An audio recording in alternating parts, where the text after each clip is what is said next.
Page 283. This is practicing major scales and arpeggios and so forth. This is the first lesson in Unit 22. Congratulations. So Unit 22 is about the French sixth chord and the Neapolitan sixth chord. Remember, we had the German and Italian sixth chords before, now we get the French. And they've thrown in the Neapolitan chord also. Yeah, I've always just called it a Neapolitan chord. They call it a sixth chord because it's in first inversion, and that makes the interval of a sixth. We'll talk about that later. Let's talk about major scales here. What they call group 3. B flat, 2 flats.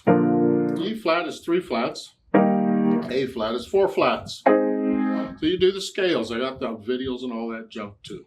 Arpeggios, I got videos and all that too. Got all these things. And then the diminished arpeggios, just the minor thirds. B flat, you're going to use these here. And the 3 and 4, play those. And then the E flat here, well, that's going to use these. So again, 3 and 4, play those. And then the A flat is here, and that's the other one. Because we covered these, and we covered these, and this is the last one. And the 4th finger plays that. So you just start there. Yeah, you can do that. I got videos on all those too. But again, I encourage you to do the accents and the wrist and everything exactly as I do it or explain it in the video. Don't change something. Well, I know you said to do that, but I'm going to do it this way.